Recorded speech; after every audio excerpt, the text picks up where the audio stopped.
మరి ఫలితాలు వచ్చిన తర్వాత రియాక్షన్స్ ఏంటి? కాంతి ఆశా, ఏదైతే పులివెందులలో ఏదైతే జరిగిన ఎన్నికకు ఆంధ్రప్రదేశ్ ప్రజలంతా ఎంతో ఆసక్తిగా ఎదురు చూసిన ఫలితం ఈరోజు టీడీపీ ఘన విజయంతో చరిత్రకెక్కిందని చెప్పుకోవాలి. 30 సంవత్సరాల తర్వాత ఎన్నిక జరగడం, పులివెందులలో ఘన విజయం సాధించడం, వైసీపీ డిపాజిట్ కూడా దక్కించుకోకపోవడం పట్ల టీడీపీ హర్షం వ్యక్తం చేస్తోంది. అయితే దీనిపైన మనతో మాట్లాడేందుకు ఎంపీ కేశినేని చిన్ని ఉన్నారు. సార్ చెప్పండి, కంగ్రాచులేషన్స్. పులివెందుల ఎన్నికను ఎలా చూస్తారు, గెలుపుని ఎలా చూస్తారు?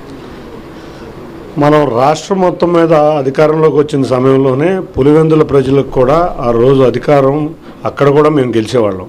కానీ అప్పుడు దౌర్జన్యం, రౌడీలని, గోండాలని అడ్డుపెట్టుకుని ఆ రోజు జగన్ రెడ్డి గెలిచారు. ఇవాళ గత 30 సంవత్సరాలుగా ఏకపక్షంగా ఎవరిని నామినేషన్లు వేయకుండా ఏకగ్రీవ ఎన్నికలు జరిగే పులివెందుల్లో ప్రజాస్వామ్యం ముందు గెలిచింది. ప్రజలందరూ కూడా ఓటు హక్కు వినియోగించుకున్నారు. 11 మంది ఇవాళ అక్కడ వ్యక్తులు నామినేషన్ వేయటం జరిగింది. ఆ రోజే మేము నామినేషన్ వేసిన రోజే మాకు తెలుసు ఎదురు వ్యక్తికి డిపాజిట్లు కూడా రావని. ఎందుకంటే ప్రజలంతా అంత ఆగ్రహంతో ఉన్నారు. ముఖ్యంగా పులివెందులకి ఈ ముఖ్యమంత్రిగా చేసిన వ్యక్తి గత 5 సంవత్సరాల్లో ఏమీ చేయలేదు. అనవసరంగా ఒక ఎమ్మెల్యేని గెలిపించాం. గెలిపించిన ఎమ్మెల్యే భాష, తీరు చూసినా కూడా ప్రజలు అసహించుకునే రీతిలో ఉన్నారు.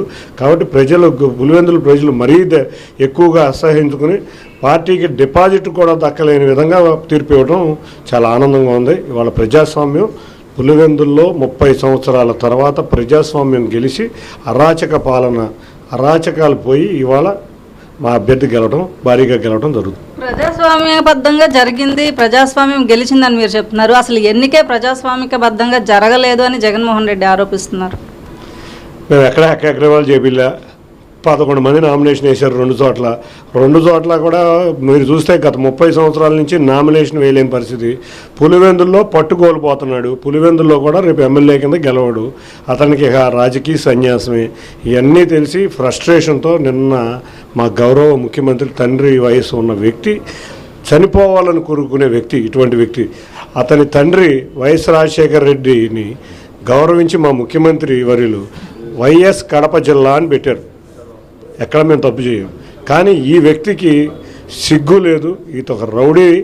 ఇతను వెళ్ళే చేష్టలన్నీ ఒక ఫ్యాక్షనిస్టు మెంటాలిటీ ఉన్న వ్యక్తి కాబట్టి అటువంటి వ్యాఖ్యలన్నీ చేసి ప్రజాస్వామ్యంలో ఎప్పుడూ గౌరవించని వ్యక్తి, ఏ రోజు కూడా ప్రజాస్వామ్యంలో విలువలకి లేని వ్యక్తి. ఎక్కువ అనవసరం.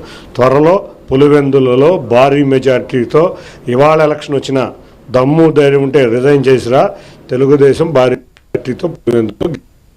Thank you sir. ఇది ఎంపీ చెప్తున్నారు. పులివెందుల